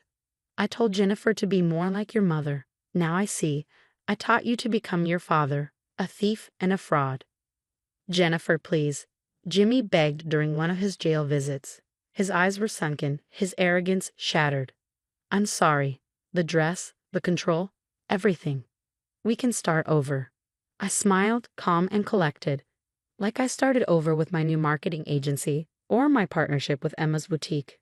No thanks, I'm done asking permission to exist. The divorce settlement was sweet justice. Turns out, hiding assets during proceedings really irritates judges. Jimmy's attempts to shield his money only strengthened my case. Karma's something else. Emma mused as we toasted the agency's first major client, Jimmy's biggest former competitor. All because he wouldn't buy you a $50 dress, she laughed.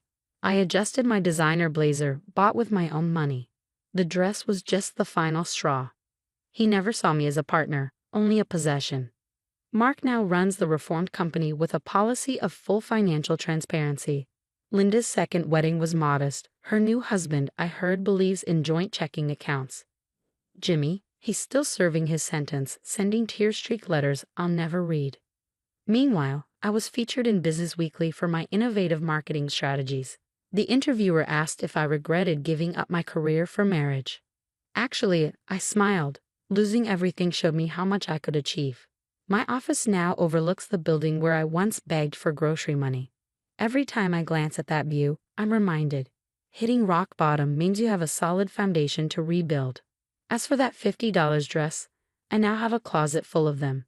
Because these days the only permission I need is my home. What would you do if you discovered your spouse was secretly wealthy while making you beg for basic necessities? Would you expose them immediately or play the long game like I did? Drop your thoughts in the comments below. I'd love to hear your perspectives. If this story resonated with you and you want to hear more about overcoming toxic relationships and reclaiming your power, hit that like button and subscribe. Your support helps us share more stories of triumph over abuse. Remember, sometimes the smallest things, like a $50 dress, can be the thread that unravels an entire web of lies.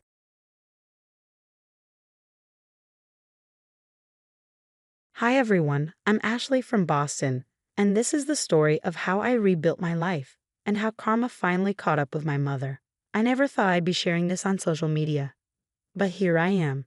I'm 33 now and love my job as a pediatric nurse at Boston Children's Hospital. There's nothing more rewarding than seeing a sick child smile after they get better. Just last Tuesday, I helped a little girl named Anna overcome her fear of needles by showing her my collection of butterfly stickers. The bravery in her little face lit up my entire week. My husband, Michael, and I met 5 years ago when he was doing physical therapy rounds in the pediatric ward. He has this incredible way with kids. They call him Dr. Mike, the muscle maker. We got married 3 years ago in a beautiful ceremony at the Boston Public Garden. You're going to be amazing parents someday. My sister Maria told us that day. She's always been my rock, especially when it came to dealing with our mother, Sandra. Ashley, stand up straight. Fix your hair. That uniform makes you look heavy, my mom would say every morning when I lived at home. Her words always stung. In contrast, my in-laws, David and Patricia, are so different. Sweetie, we're proud to have you in the family, Patricia often says, making me feel genuinely valued. They own a small bookstore in Cambridge and always save the best children's books for my young patients. Last spring, Michael and I were overjoyed to find out we were expecting. We began planning the nursery, choosing soft yellows and greens. Even my mom's friend Barbara offered to help with the baby shower. I know the perfect theme. Barbara had exclaimed, her enthusiasm contagious. She's always been kind to me, despite being my mother's closest friend. But everything changed. The miscarriage hit us hard, leaving us shattered. I tried to stay strong, focusing on my patients while processing my grief. Michael, ever supportive, suggested we host a family dinner to lift our spirits. Let's invite everyone, he said, squeezing my hand. Your parents, mine, Maria, even Barbara. Having family around might help. The evening started lightheartedly. Maria brought her signature apple pie, and Patricia arrived with a care package of herbal teas. But when my mother arrived, the air shifted. She scanned the room with her usual critical eye. The table looks adequate, she muttered, rearranging the centerpiece I had spent an hour perfecting. As we sat down to eat, I shared stories from work, including a young patient who finally rang the recovery bell. This sweet 7-year-old. I began, but before I could finish, I felt a sudden, sharp tug at my hair. Ashley, your hair is full of lice. I can see them crawling. My mother's voice cut through the room. Her fingers yanked my hair roughly, pulling my head back in front of everyone. This is what happens when you work with those sick children all day. The room fell silent. Michael's fork clattered against his plate. I froze, tears welling in my eyes. Sandra stopped this immediately. David, my father-in-law, commanded. Mom, what are you doing? Maria's voice trembled with disbelief. I'm helping her. She's obviously not taking care of herself since the incident, my mother said, her voice dripping with false concern. Look at her, pale, unkempt. No wonder she couldn't. That's enough. Michael's voice thundered. There are no lies, Sandra. This is completely inappropriate.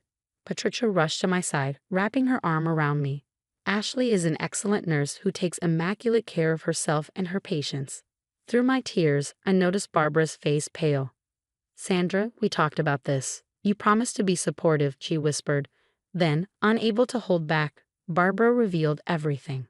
My mother had been spreading lies, warning my colleagues that I was unstable. Maria shot up from her seat, fury in her eyes. Just like when you told Ashley's college roommate she had mental problems. Or when you convinced her high school boyfriend's family that she was unstable. The pieces began falling into place. Every failed relationship, every career setback that had once seemed like bad luck had my mother's fingerprints all over them. You need help, Ashley. You're clearly not coping well, my mother insisted, reaching for my hair again. Before she could touch me, Michael stepped between us. I think it's time for you to leave, Sandra, he said firmly. As my mother gathered her things, muttering about ungrateful children, Patricia squeezed my hand tightly. You're family to us, Ashley. We won't let anyone hurt you like this again. That night marked a turning point, the end of my blind acceptance of toxic behavior disguised as love. Standing in front of the mirror later, I I realized the only things that needed to be removed from my life were the toxic people eating away at my happiness. In the week following the dinner, I took time off work to process everything. While cleaning my home office, I stumbled upon my old high school diary, tucked away in a dusty box. As I flipped through the pages, it was like opening a door to a haunted house of memories. One entry hit me hard. Your mother called the admissions office. Read an email from my dream college in California. She expressed concerns about your ability to handle the program. I had forgotten about that. Despite my perfect grades, I was waitlisted and ended up at a local college instead. Just then, my phone buzzed. It was Barbara. Can we meet at Thinking Cup on Newberry Street? There's more you need to know. At the cafe, Barbara's hands trembled as she slid a folder across the table. I've been keeping records, she said. Your mother, she's been busy. Inside were printed emails, text screenshots, and handwritten notes. My mother had contacted my previous boss at Massachusetts General Hospital, claiming I was emotionally fragile. She told my ex-boyfriend's parents I had severe psychological issues. She even approached the principal at the school where I volunteered, suggesting I wasn't fit to be around children. Later, when I showed Maria the evidence at her apartment in Cambridge, she shook her head. She did the same to me. Remember that art scholarship I turned down? Mom told the committee I was copying other artists' work. My phone lit up with a text from Dr. Martinez, my supervisor. Ashley, we need to discuss some concerning calls we've received about your performance. My chest tightened, but this time I wasn't paralyzed. I immediately called Patricia, who served on the hospital board. Your mother has been spreading rumors, she confirmed. But don't worry, I've spoken with administration. They know exactly who she is now. As I sifted through more emails, I uncovered more damage. A rejected apartment application in Back Bay. Your reference raised concerns. A canceled speaking opportunity at a nursing conference. We've received troubling information about your background. That evening, Michael found me surrounded by papers in the living room. Look at this, he said, showing me his phone. I found Mom's old emails. She was writing to my parents for months before our wedding, trying to convince them you were wrong for me. He wrapped his arms around me, but we saw right through it. That's why Dad insisted on hosting so many family dinners to show you what real family support looks like. The next day, I started therapy with Dr. Thompson in Brookline. Boundaries aren't punishment, she explained. They're protection. I also joined a support group for people with toxic family members. During one session, a young woman shared how her mother sabotaged her art exhibition. Her story mirrored mine so closely that, for the first time, I felt truly understood. At our weekly sister lunch at Tat Bakery, Maria handed me her childhood diary, filled with eerily similar experiences. We're not alone anymore, Ashley, she said, and we never will be again. For the first time, I felt empowered. Each painful revelation was a step toward freedom. The pattern wasn't just emerging, it was breaking. And with it, my mother's power over my life was crumbling. Life has a funny way of balancing the scales. 6 months after setting boundaries, I was thriving at Boston Children's Hospital, my new pediatric care initiative, focusing on emotional support for long-term patients, caught the attention of hospital administration. During our morning meeting, Dr. Martinez made an announcement that left me speechless.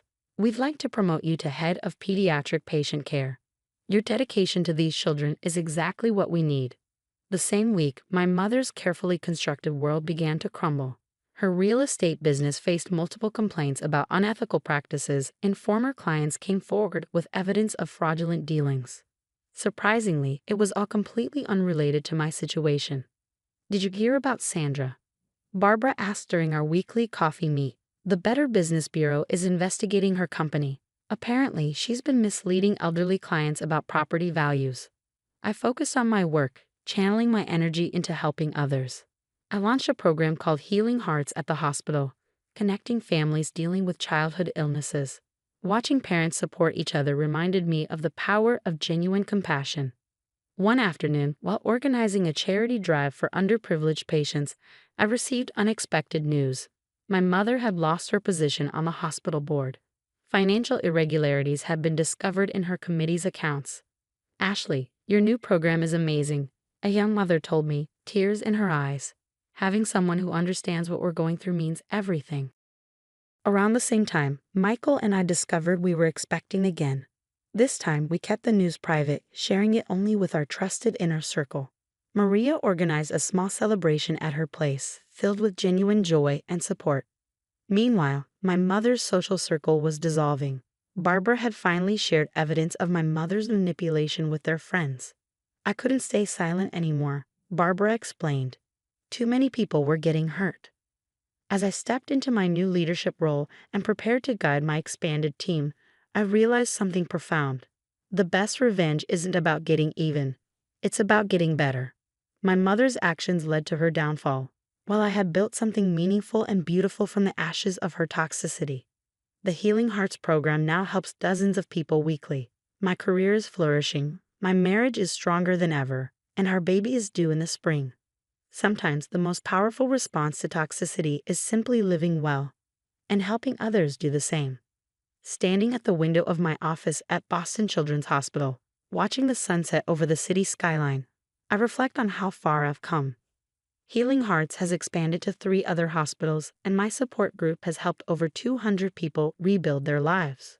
My mother lives alone now, her reputation and business in ruins, not because of anything I did, but because her own actions finally caught up with her. She still tries to reach out occasionally, but I maintain my boundaries firmly and peacefully. Last week, I held my newborn daughter for the first time, surrounded by people who truly love us. Looking into her eyes, I made a promise. She will grow up knowing only genuine love and support, never manipulation disguised as care. Sometimes the best ending isn't about revenge. It's about breaking cycles and building something better. Have you ever had a family member publicly humiliate you, only to watch karma naturally catch up with them? Did you cut them off completely or give them another chance? Share your story in the comments below. Your experience might help someone going through something similar. If you'd like to hear more real stories about overcoming toxic relationships and building a better life, hit subscribe and turn on notifications. This supportive community means everything, and I can't wait to read your thoughts below.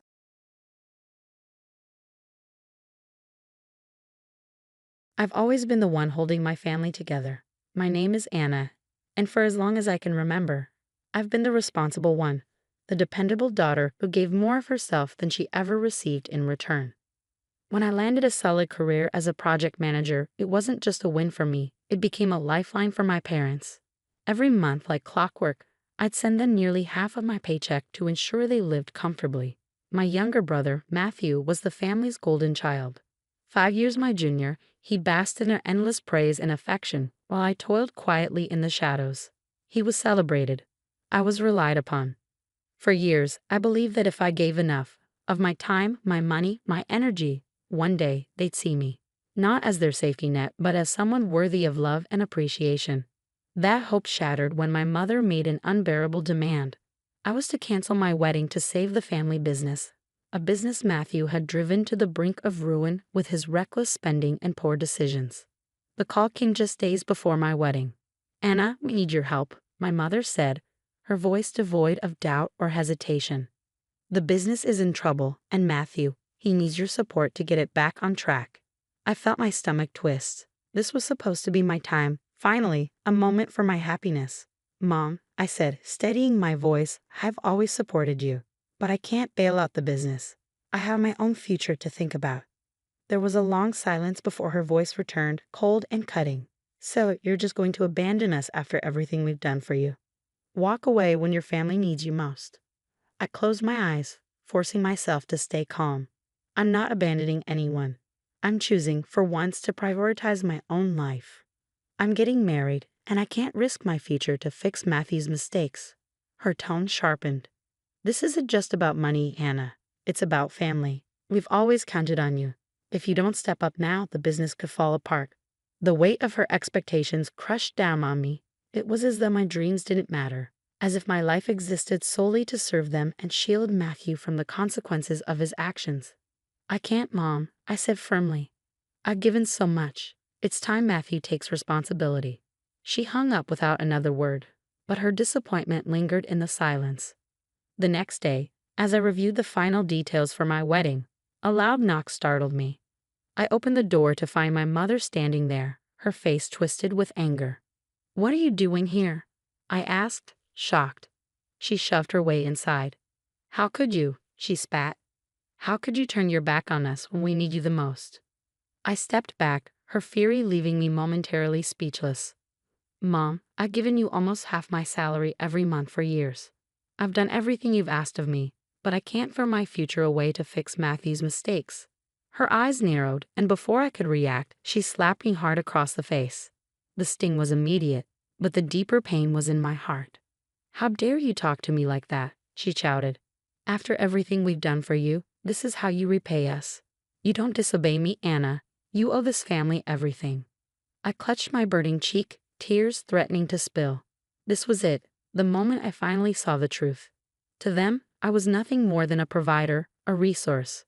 My sacrifices, my love, my support, it would never be enough. Fighting back the tears, I took a shaky breath.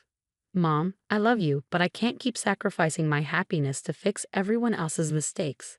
I won't let you control my life anymore. She sneered, crossing her arms. Fine, don't expect us to be there when you come crawling back.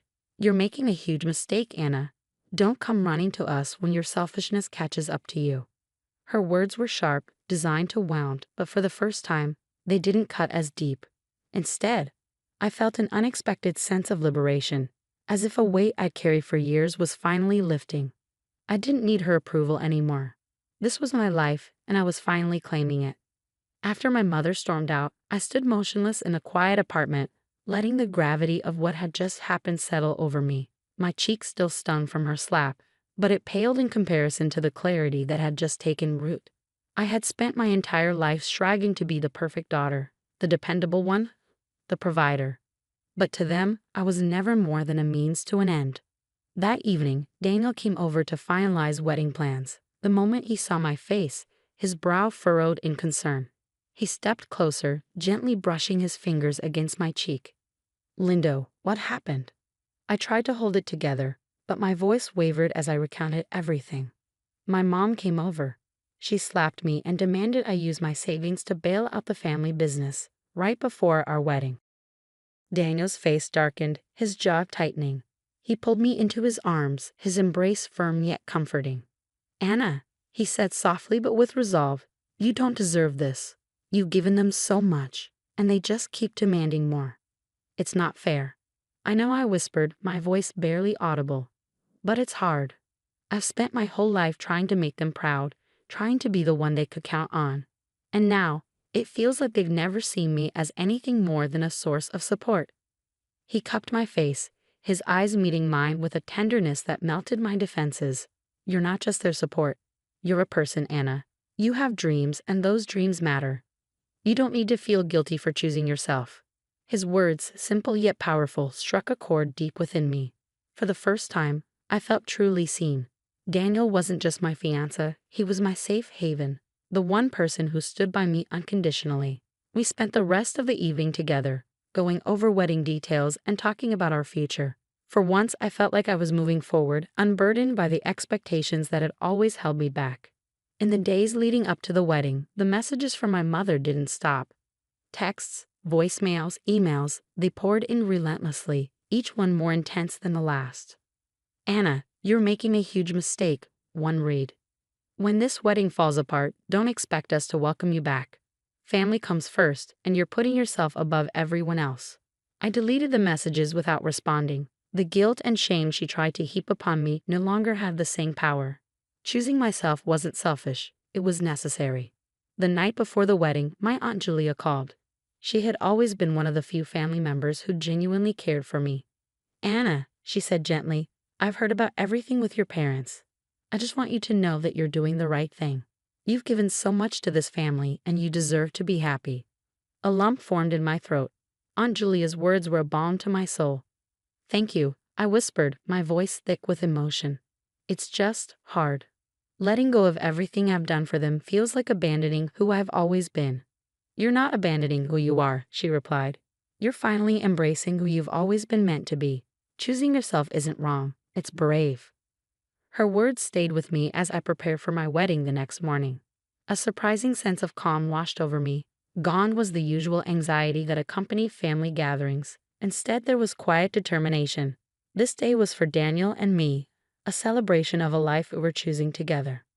As I stood before the mirror, dressed in my gown, I saw myself clearly for the first time. A woman free from the crushing weight of her family's expectations. When I walked down the aisle and saw Daniel waiting for me, his eyes lit up with pride and love. It was a look that said, "I see you, Anna. All of you." In that moment, I knew every sacrifice, every painful realization had led me here, to a place of pure freedom and joy. We exchanged our vows, promising to stand by each other in ways I had never experienced before.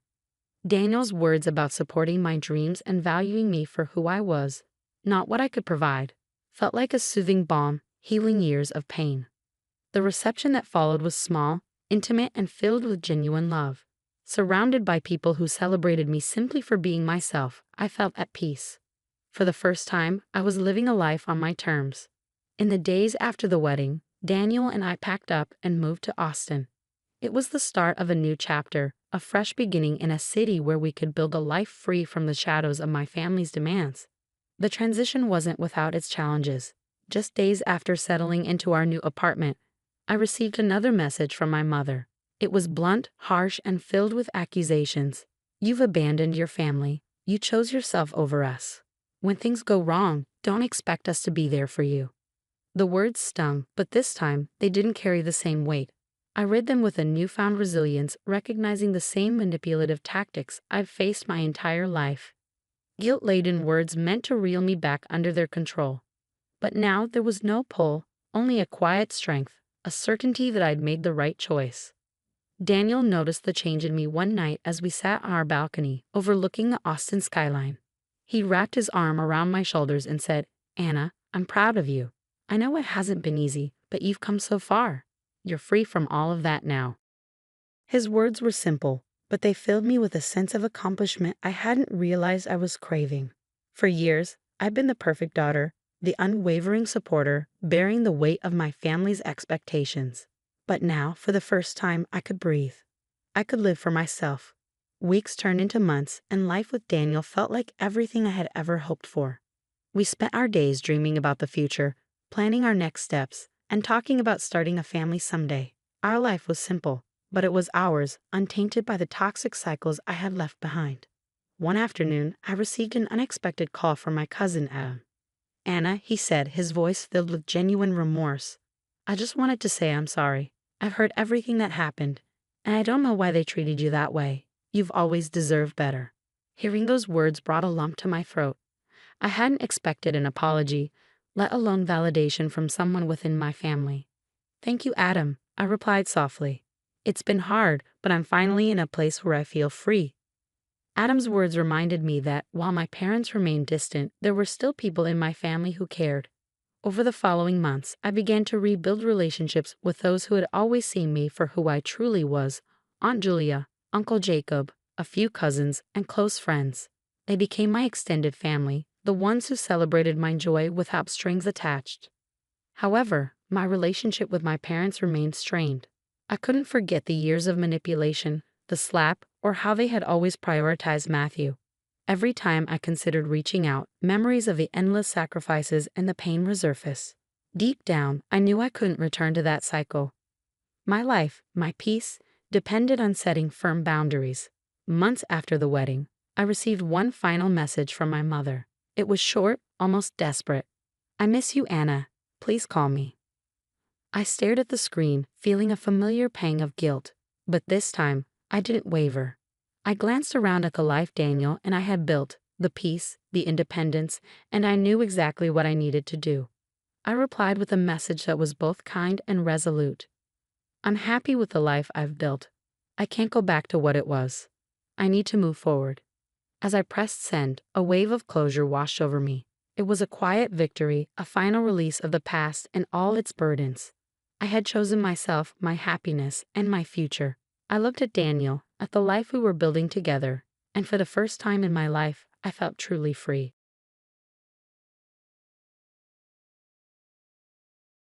Hi everyone, I'm Karen, a pediatric physical therapist at Chicago Children's Hospital. Life can change in an instant. One moment you're celebrating your brother's upcoming baby, and the next. Well, let me start from the beginning, back when everything still seemed perfect. These progress reports are looking great, Karen, Dr. Martinez says, flipping through my patient files in our bright office overlooking Lake Michigan. John's walking has improved significantly. Thanks, Dr. M. His determination amazes me. Did you see him tackle those parallel bars yesterday? I've been thinking of John's triumphant smile. I love my work. Helping kids overcome physical challenges is more than a job. It's a calling. My desk is cluttered with thank you drawings from patients. Stick figures walking, running, playing. Each one represents a victory hard-earned. Hey, superstar. My best friend Lauren pokes her head in. Ready for lunch? I need details about Jack and Linda's baby shower. My younger brother Jack and his wife, Linda, are expecting their first child, and I've been helping plan the shower, while juggling my husband Matthew's strong opinions about my family. Remember, the fundraiser's next Friday. I remind Lauren as we walk to the cafeteria. I got several local businesses to donate items for the silent auction. You're always thinking of others. How's handling all this volunteer work? I pause, recalling Matthew's reaction when I mentioned organizing the fundraiser. His smile hadn't quite reached his eyes. You know Matthew, he's busy with his real estate projects. Speaking of which, did I tell you about his latest presentation? He had this huge model, and right as he started his speech, a maintenance worker knocked it over. But Matthew handled it so smoothly. Lauren laughs, though her eyes remain cautious. She's never fully warmed to Matthew, but she tries for my sake. Later, back in my office, my phone buzzes. A text from Linda. Can we talk? Rough day. Of course. Coming over after work. Ice cream emergency? You're the best sister-in-law ever. I smile, but it fades as another text comes in from Matthew. We need to discuss some things. Don't be too late. A knot tightens in my stomach. I quickly reply, working late, then stopping by Jack and Linda's. 3 dots appear, then vanish. Then again. We need to talk. Whatever he wants to discuss can wait. The late February chill bites as I hurry into Jack and Linda's suburban home. Linda's text had worried me, missing her usual cheerful emojis. I found messages on his phone, she whispers, her hands protectively cradling her baby bump. Jack's been talking to someone. Before I can respond, my phone lights up with alerts from our joint bank account. Matthew has moved significant funds without discussing it. We'll figure this out, I assure Linda, though I'm mentally calculating the missing money. Jack says they're just friends from work. But Karen, the messages. A knock at the door interrupts. Matthew stands there, smiling, too broadly. Hope I'm not interrupting. Linda, mind if I borrow my wife? In the car, his tone shifts. The fundraiser is becoming a problem. Karen, you're spending too much time at the hospital. I need my wife focusing on our life, not playing superhero to every sad story in Chicago. At home, I notice my laptop is missing. Looking for something, Matthew holds it up. I had to check some emails. Found some interesting financial records from a hospital fundraiser. You went through my work files. Just making sure everything's proper. Speaking of proper, did you know your brother takes long lunches with his new marketing coordinator? Jessica. Jack mentioned her last month. But the way Matthew says it, the weeks blur. Matthew questions every receipt, every text, every minute I'm not home. The fundraiser becomes a minefield of accusations, despite spotless records. Then comes the baby shower. While I help Linda arrange the gifts, Matthew taps his glass. I'd like to share something special about our growing family, he announces, his tone off. Our dear Jack and Linda are expecting their first child. Such a blessing. Almost makes you forget about those afternoon meetings at the Grand Hotel with Jessica. Right, Jack? The room falls silent. Linda's hand trembles as she drops a gift. And what's even more interesting, Matthew continues, pulling out his phone, is how Karen helped cover it up. These text messages between siblings are quite enlightening. The messages Matthew shows are edited, conversations about the fundraiser twisted to make it look like I helped Jack cover up his affair. In the chaos that follows, no one notices Matthew slip Linda's phone into his pocket, the phone with the real messages, the ones proving I had warned her about my suspicions. You knew? My mother's voice cracks, her eyes burning with betrayal. You kept this from us. No, Karen's good at keeping secrets. Matthew cuts in smoothly. Like those hospital fundraiser records she's been doctoring. The room erupts. Through my teeters, I see Lauren trying to reach me, but my family forms an impenetrable wall. Their accusations blur together. Linda runs out, and Jack chases after her. In the center of it all, Matthew stands, playing the role of the concerned husband with practiced ease. What they don't realize, what he doesn't realize, is that his perfect performance is about to backfire spectacularly. Because while he was digging through my laptop, I found something on his desktop, something that could shatter his carefully constructed facade. 3 days later, I'm in my office organizing patient files when Lauren rushes in, her face pale. Karen, Linda's in the ER. Pregnancy complications from stress. At Northwestern Memorial Hospital, I find my family in the waiting room. Mom turns her back on me. Dad stares at the floor. Only Jack looks up, his face drawn with worry. The doctor says she needs complete bed rest, he whispers. Then hesitantly, Karen, about Jessica. Those messages Matthew showed. Before he can finish, a stern woman in a business suit approaches. Mrs. Reed. I'm Amanda Torres, Illinois Financial Crimes Task Force. We need to discuss your husband's recent property dealings. My family watches, stunned, as I follow her to a private room. She spreads photos across the table. Matthew at construction sites, shaking hands with suspicious men. Your husband's latest development project is a front for money laundering, she explains. We've been tracking unusual transactions, including movements from your joint account. My hands shake as I open my laptop. I found something too. I show her the files from Matthew's desktop, spreadsheets with inflated costs, fake contractors, and millions in missing funds. But one name stands out, Jessica Martinez, listed as a consultant receiving large payments. That's my brother's supposed mistress, I say, my voice tightening. But these payments started months before she was hired at his company. Later that evening, back in my office, I discover my fundraiser files untouched. Matthew's accusations, pure manipulation. My phone buzzes. Lauren. Found something weird in Linda's medical records. Call me. Before I can respond, Matthew storms in. The fundraiser's canceled. I've informed the hospital board about potential mismanagement. You mean like your mismanaged development project? I counter. His confident smile falters. Karen, remember who your family believes. Speaking of family, I press. How long has Jessica really been under payroll? His eyes narrow. You're upset. Imagining things. Just like your brother's wife did. Did you know she's claiming stress-induced complications? Your poor family, dealing with all this drama you've caused. Before I can respond, Dr. Martinez enters, holding a thick folder. Karen, I've been reviewing the implementation dates for your patient care protocols. Interesting how they match the fundraiser timelines your husband questioned. Matthew stiffens as she continues. The board was impressed with your work. They're expanding the program to all Chicago pediatric centers. That night, Lauren hands me security footage she secretly copied from the Grand Hotel. We watch as Matthew, not Jack, meets Jessica in the lobby. The pieces click into place. Matthew orchestrated everything, from hiring Jessica at Jack's company to fabricating the affair evidence. My phone lights up with a text from Jack. Linda told me about threatening messages she got before the shower. They came from a blocked number, but she kept screenshots. Another message follows from Amanda Torres. Multiple witnesses coming forward of the development project. Meeting tomorrow. In my tiny apartment, I'd moved out the night of the shower. I spread everything across the kitchen table. Financial records, Linda's screenshots, hotel footage, and a USB drive with Matthew's desktop files. The truth assembles like a puzzle, each piece exposing his elaborate scheme. What Matthew doesn't know is that tomorrow, during his big presentation to potential investors, all of Matthew's careful manipulations were about to spectacularly unravel. The best part? He orchestrated his own downfall by underestimating the very people he tried to destroy. Turn on Channel 5.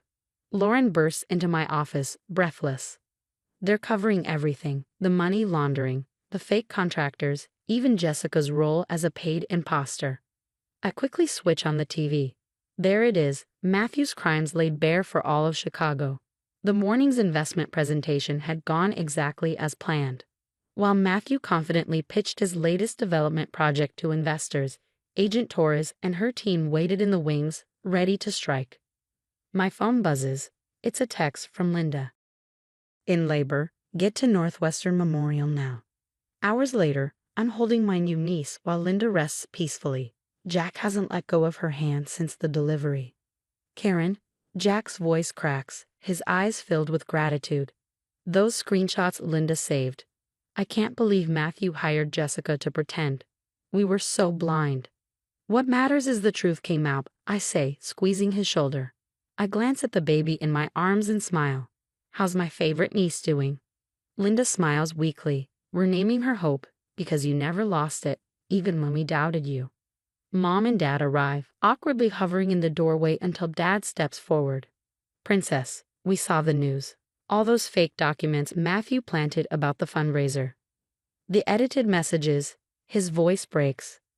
We should have trusted you, Mom adds, tears streaming down her face. Weeks fly by. While Matthew faces federal charges, I pour myself into my work. The new rehabilitation centers across Illinois help twice as many children as before. My team grows from 3 therapists to 15. One afternoon, while helping John master his new prosthetic leg, I get an unexpected visitor. Jessica. She hesitates, then steps forward. I'm testifying against Matthew. He threatened my family if I didn't go along with his scheme. I'm so sorry. You're doing the right thing now, I say, watching John proudly walk the parallel bars.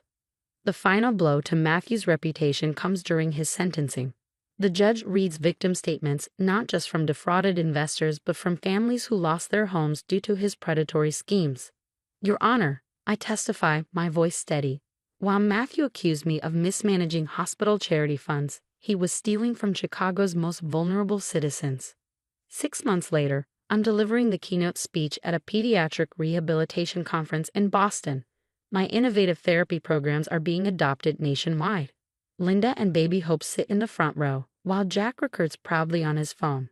As I step off the stage, Lauren nudges me. Look who made the news again, she says, showing me her phone. It's Matthew, in an orange jumpsuit, heading to federal prison. That evening, celebrating with my family at a restaurant overlooking Boston Harbor, I realized something profound. Matthew tried to destroy everything I cared about, but instead he made me stronger. My relationship with my family is deeper than ever. My career is flourishing. Most importantly, I'm helping more children overcome challenges every day. To new beginnings, Dad says, raising his glass of water. He includes Jessica in the toast, acknowledging her role in our healing journey, a reminder that redemption is possible for those who choose truth over deception. Looking around at the faces of my family, friends, and colleagues, I know now, the best revenge isn't about destroying others. It's about building something beautiful from the ashes of betrayal. Back in my Chicago office, watching children master their physical therapy goals, I reflect on how life has transformed. Matthew's 10-year prison sentence ensures he can't hurt anyone else. The rehabilitation centers across Illinois continue to thrive, helping thousands of families. Mom and Dad now volunteer at our fundraisers, and Jack, Linda, and Hope visit weekly for lunch. What would you do if your spouse deliberately tried to destroy your family relationships through lies and manipulation? Would you gather evidence quietly like Karen or confront them immediately? The choice could change everything. Karen's story shows that patience and strategic thinking can reveal the truth, but is a careful approach better than immediate confrontation? Share your thoughts in the comments below. If you enjoyed this story of justice and redemption, hit like and subscribe for more compelling tales of overcoming toxic people and emerging stronger. New videos every week.